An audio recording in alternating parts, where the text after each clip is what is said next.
E nessa noite eu gostaria, então, de fazer uma analogia rapidamente. Se você voltar aí, o livro anterior, se tiver com a sua Bíblia, ou no celular, não sei como é que você faz para voltar. 2 capítulos. Capítulo 27. Paulo está indo para Roma, queridos. Roma passa a ser agora o centro da vontade de Deus para Paulo.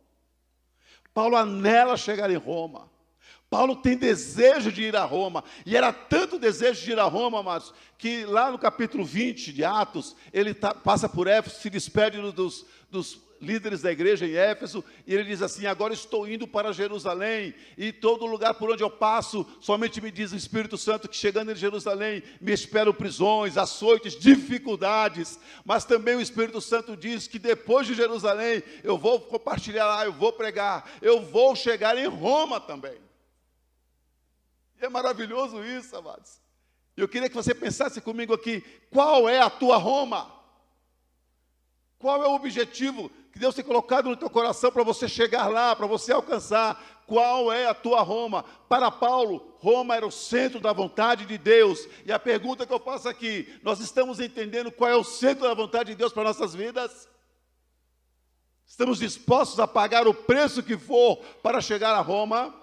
Porque depois Paulo é preso em Jerusalém, e ele vai ser apresentado diante de várias autoridades, e quando ele está diante de Agripa, ele apresenta a sua defesa, e no final ele apela a César, que estava em Roma. E Agripa fala o quê? Se você ler comigo aí, no capítulo 26, 32, diz assim: Agripa disse a Festo, ele poderia ser posto em liberdade, se não tivesse apelado para César. Paulo falou o seguinte: eu quero ir para Roma, eu quero ir para o centro da vontade de Deus, nem que seja como prisioneiro. Paulo era livre, mas se fez prisioneiro para ir ao centro da vontade de Deus.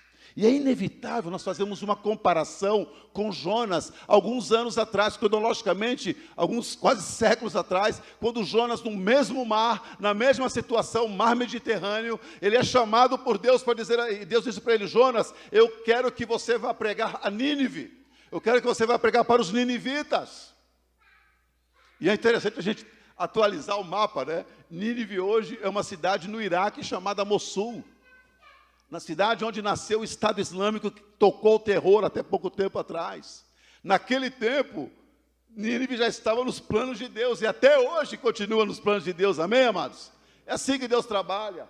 Mas Jonas diz o quê? O quê?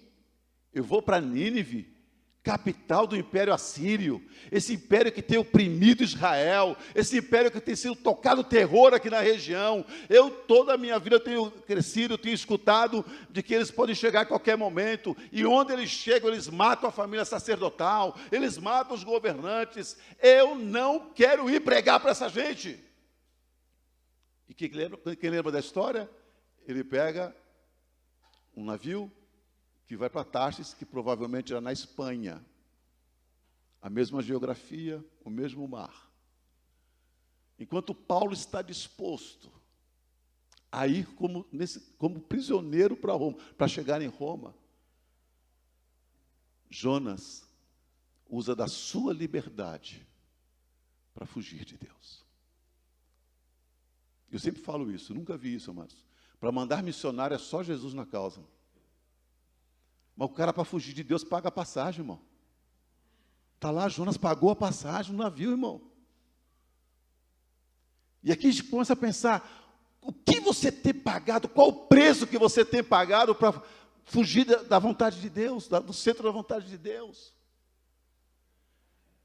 E por que esse tema então seja bênção, amados? Porque o Jonas entra no navio e Jonas se isola. Jonas é a maldição do navio. Havia naquele navio gente de vários lugares do mundo. E quando começou a tempestade, eles começam a clamar aos seus deuses, começam a gritar, até que chegam lá, enquanto Jonas dormindo, falou assim: olha, você é o único que não vai clamar ao seu Deus? Nós estamos desesperados, nós não sabemos mais o que fazer. E eu vejo aqui, amados, uma figura missionária maravilhosa. Os povos clamando aos seus deuses, aos seus falsos deuses, desesperados. E muitas vezes a igreja está nos porões, dormindo,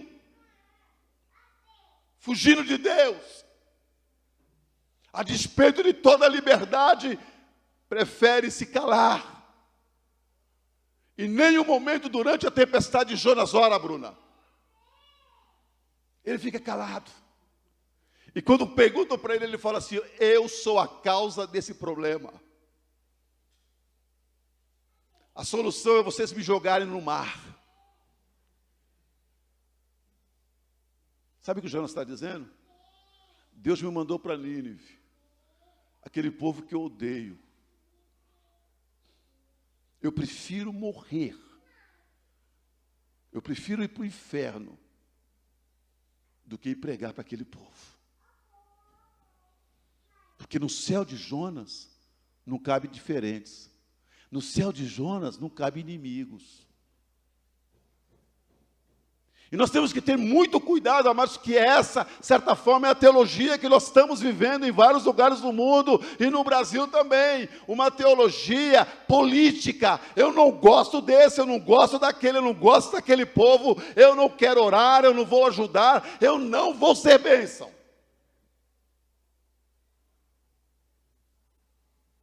É uma teologia de causa e efeito. Eu só ajudo se você me ajudar. Aí você vai lembrar de Paulo, no capítulo 27, ele entra no navio como prisioneiro, e lá, amado, só tinha mais de 200 prisioneiros, gente condenada, gente que estava sendo levada para Roma, para ser julgado, para ser condenado, para serem executados. Mas Paulo olha para aquela gente no navio, e a graça de Deus que está nele, ele fala, são vidas que precisam ser alcançadas pelo Senhor. E a teologia de Paulo é a teologia da graça, é a teologia do amor. Não importa o que eles fizeram no passado, Deus pode transformar o presente, Deus pode mudar essas histórias. É maravilhoso isso. E a pergunta é, que tipo de crente nós estamos sendo? Tipo de Jonas?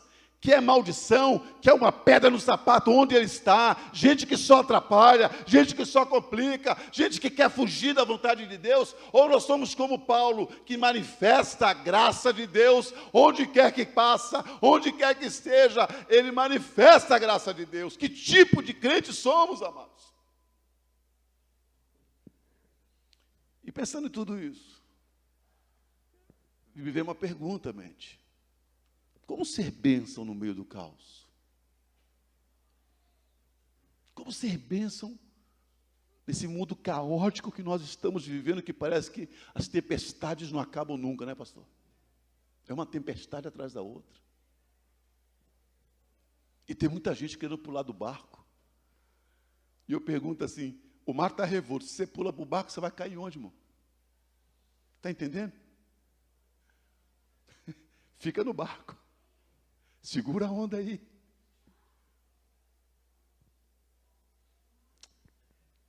Gênesis 1 é interessante, porque ele vai falar que a terra estava caótica. Lembra disso? A terra estava sem forma e vazia, havia caos. Mas diz algo interessante, que o Espírito Santo pairava sobre as águas.